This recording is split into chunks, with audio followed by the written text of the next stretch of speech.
Mesdames, Messieurs, bonsoir et bienvenue. Dans cette édition, nous reviendrons sur la hausse spectaculaire des cambriolages. La région Centre n'est pas épargnée, bien au contraire, plus 25% en Loir-et-Cher, plus 19% en Touraine. Il s'agit de départements où les hausses sont les plus sensibles et une des conséquences, on le verra, c'est le marché de l'alarme qui explose. Une délégation d'une trentaine de chefs d'entreprise portugais arrivés en Touraine cet après-midi. Ils viennent à l'invitation de la CCI participer à un salon sur l'entrepreneuriat. À cette occasion, nous nous penchons sur les relations économiques entre la Touraine et le Portugal. Nous verrons qu'elles sont assez peu développées malgré la présence d'une forte communauté portugaise dans la région. Et puis immersion ce soir chez les pompiers volontaires. L'essentiel des forces des compagnies de pompiers. Pourquoi ont-ils choisi de devenir pompiers volontaires? Quels sont leurs profils et quels statuts? Nous verrons cela à la fin du journal. Bonsoir et merci de nous rejoindre. Comment arrêter cette hausse des cambriolages? Depuis 2 ans, les chiffres sont repartis à la hausse. Loir-et-Cher et Indre-et-Loire font partie des départements qui enregistrent les plus fortes augmentations entre 2011 et 2012, plus 18,75% en un an en Touraine, soit 3 445 cambriolages en 2012, plus 24,71% dans le Loir-et-Cher. Cela représente 1873 cambriolages. Alors pourquoi de telles hausses? Qui sont derrière ces cambriolages? Écoutez les précisions du commandant de la gendarmerie du Loir-et-Cher.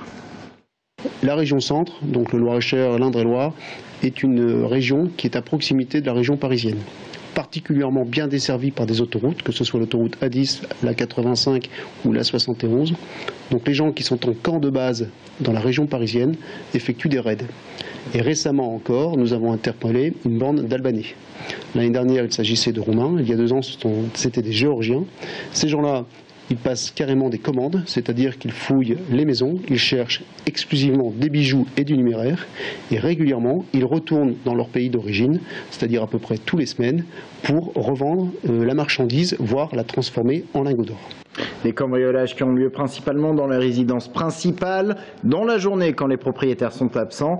En Indre-et-Loire, on compte en moyenne pratiquement 10 cambriolages par jour. Du coup, les propriétaires s'équipent en système de protection. Les vendeurs d'alarmes sont débordés. Leur clientèle a été multipliée pratiquement par 2. Anaïs Michaud. Jean-Claude Bréhéré est propriétaire d'une maison à Métré. Dans sa commune, il y a eu de nombreux cambriolages en 2012. Alors, il y a 6 mois, il a décidé de sauter le pas. On se dit que ça n'arrive qu'aux autres, mais quand on a le voisin proche qui se fait cambrioler, je pense que ça refroidit un petit peu malgré tout. Donc j'ai décidé il y a 6 mois d'installer une alarme chez moi et je suis bien tranquille, je dors mieux la nuit et je peux partir en vacances tranquillement. 2 500 €, voilà le prix de la tranquillité pour Jean-Claude. Et comme lui, beaucoup de particuliers font aujourd'hui appel aux entreprises du secteur afin d'éviter les mauvaises surprises en rentrant chez eux. Sur le mois de janvier, nous avons fait environ 140 devis. Sur le mois de janvier 2012, on en avait fait 75, donc le double. On devrait pouvoir faire un devis, une réussite une signature sur 6. Mais les probabilités ne sont pas toujours exactes parce que malheureusement, les gens font attention. Fini donc le temps où on laissait la clé sous le paillasson. Aujourd'hui, pour les entreprises comme pour les particuliers, le mot d'ordre est sécurité. Beaucoup le particulier extrêmément ciblé en ce moment dans le vol parce que c'est le vol le plus facile et puis c'est aussi le taux d'équipement le plus faible actuellement. Donc là il y a encore un marché qui est énorme. Et puis aussi beaucoup d'entreprises de travaux publics. On en est rendu aujourd'hui à sécuriser des chantiers. Alarme anti-intrusion, système de vidéosurveillance ou générateur de fumée, tout est bon pour dissuader les cambrioleurs. Mais même si la demande augmente, la France reste encore moins bien équipée que d'autres pays européens, comme l'Angleterre par exemple. En bref, un trafic de drogue démantelé en Loir-et-Cher. Une quinzaine de personnes interpellées à Blois, Courcheverny, Fontaine-en-Sologne, Sambin ou encore Tours-en-Sologne. Il s'agit de petits producteurs d'herbes saisis, plus d'une centaine de grammes de résine de cannabis, des graines ou encore des champignons hallucinogènes. Toujours en bref, vigilance crue maintenue pour la plupart des rivières de l'Indre-et-Loire. La Vienne est plutôt en phase de décrue dans le secteur de Chinon. En revanche, le niveau du Cher continue de monter, 3,98 m relevé en fin d'après-midi à Tours. C'est 2 mètres de plus que jeudi dernier. Autre cours d'eau en vigilance crue, l'Indre ou encore la Sauldre dans le 41. L'économie, une délégation de chefs d'entreprise portugais arrivés en Touraine cet après-midi. Une trentaine de patrons invités par la CCI pour un salon d'entrepreneurs. L'occasion de se pencher sur les relations économiques entre la Touraine et le Portugal. Vous le savez, une importante communauté portugaise existe dans le département.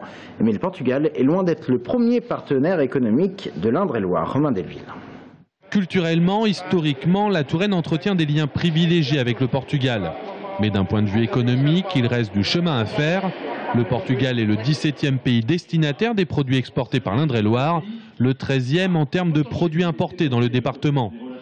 La venue d'une trentaine d'entrepreneurs portugais cet après-midi doit être le point de départ de relations économiques privilégiées. Les opportunités, on les crée, on les cherche. Et c'est ce qui est fait par ces échanges, tous ces contacts qui vont permettre des deux côtés de mieux se connaître. Et c'est en se connaissant qu'on pourra constater qu'il y a ou non possibilité de créer un courant économique. C'est la mission que s'est donnée le Portugal Business Club de Touraine. Créé il y a 3 ans à la suite de l'ouverture de la ligne aérienne Tours-Porto, l'association veut développer les échanges commerciaux entre l'Indre-et-Loire et le Portugal dans le cadre d'une réciprocité économique. Dans le développement, si vous voulez, avec le Portugal, moi je pense que les pouvoirs publics portugais ne s'appuient pas assez sur la diaspora ou la communauté franco-portugaise qui s'est installée en France. Je pense qu'il y a beaucoup à faire. En Touraine, il y a plus de 400 entreprises. On a un listing de plus de 400 entreprises dirigées par des personnes d'origine portugaise. Je pense qu'on peut servir de relais aux entrepreneurs portugais. Le programme sera chargé d'ici la fin de semaine pour ces décideurs portugais, avec en point d'orgue les rencontres Touraine Entreprise, demain à l'espace Malraux. Les laboratoires d'analyse médicale une nouvelle fois en grève cette semaine. Les négociations avec l'assurance maladie n'ont pas abouti. Les laboratoires dénoncent une vision comptable de la santé. Parallèlement à la baisse des tarifs, ils doivent faire face, disent-ils, à une hausse de leurs charges. Ils en appellent notamment à Marisol Touraine, ministre de la Santé. Ils craignent des plans sociaux, voire même des fermetures d'établissements. Dans notre journal de lundi, nous vous parlions de ce geste héroïque d'un pompier volontaire dans le 41. À Nouan-le-Fuselier, il a sauvé des flammes le week-end dernier une sexagénaire. Il faut savoir que les pompiers volontaires assurent 80% des interventions des pompiers. Alors qui sont-ils? Quel est leur statut? Quel profil? Reportage au centre de formation du SDIS 41 à Vineuil. Chaque année, ce sont 5000 heures de formation qui sont assurées. Aurélie Renaud. Pour être dans cette salle, ils ont tous posé des jours de congé, car ces pompiers volontaires qui finalisent leur formation ont tous une activité principale. Si Charlotte, 26 ans, est au milieu de cette grande échelle, elle est normalement sur les bancs de l'université. Bénévole dans le secourisme pendant 1 an et demi, elle a décidé d'intégrer la famille des pompiers. Son rêve de jeune volontaire, assister à un accouchement d'urgence. J'aime beaucoup le secours à personne. Donc voilà, c'est intervenir au quotidien, c'est aussi, quand on intervient, on ne gère pas seulement une victime, on gère aussi une famille derrière. Et je trouve que voilà, ce rapport aux personnes est très intéressant. Un engagement citoyen que partagent 1861 pompiers volontaires dans le Loir-et-Cher. Éboulements, fuites de gaz, immeubles en feu, ils ont été formés à de nombreuses interventions et doivent à partir de maintenant se rendre disponibles 1000 heures par an environ. 40% d'entre eux travaillent dans le privé et quand ils sont appelés pour une intervention, leur employeur devient alors le service départemental d'incendie et de secours. Et les chefs d'entreprise ont compris également que recruter un sapeur-pompier volontaire apportait une plus-value à l'entreprise en matière de culture et de développement de la sécurité au sein de l'entreprise. Aujourd'hui, la moyenne d'âge des pompiers volontaires dans le Loir-et-Cher est de 37 ans et parmi ces volontaires, 12% sont des femmes. Un volontariat complété par 210 jeunes sapeurs-pompiers. À un moment donné, c'est eux qui vont ressentir s'ils sont à leur place ou pas. Le niveau d'exigence est quand même important puisqu'on leur demande de faire des interventions qui des fois peuvent choquer. Un AVP avec des blessés graves, voire même éventuellement des gens de la famille, peut faire qu'à un moment donné, le pompier volontaire va dire « non, en fin de compte, c'est plus pour moi, je m'arrête ». Aujourd'hui, les pompiers volontaires s'engagent en moyenne pour une période de 5 à 7 ans. Un volontariat pour lequel on recherche à former de nouvelles recrues en permanence. Le périmètre sauvegardé de Tours, il sera étendu, on vous en a déjà parlé, il passera de 90 hectares à 150 et inclura donc le quartier Lamartine, à Tours, les boulevards Horteloup et Béranger, ainsi que la gare. On entre dans la dernière ligne droite et cette extension devrait intervenir d'ici 1 an.